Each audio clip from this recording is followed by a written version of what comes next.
Reka dusome ibihekane. Ndaca akazeru kuri buri gihekane nagisome. Mfka,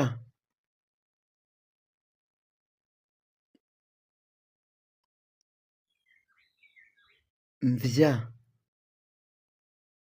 mvya, mvya, mvywa, mvywa, mvywa, mvywa, mvywa, mvywa, fka, fka, fka, fya, fya, uri kumva ngo pafaya, fya, fya, fya, vga, vga, vawa, vawa, vawa, vawa, vga,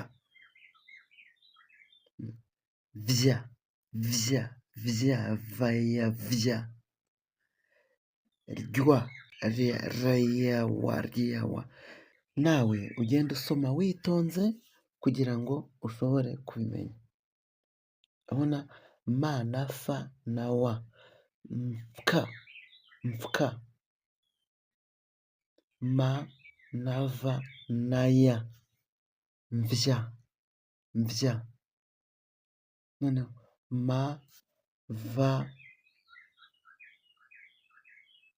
ya wa twasoma mvywa, mvywa. Hanyuma turi buze kujya kuri fya, vywa, vya, rywa. Urakoze cyane. Komeza usome witonze, usubiramo ibihekane ari nako ushaka amagambo, birakunda cyane. Ibihe byiza rero.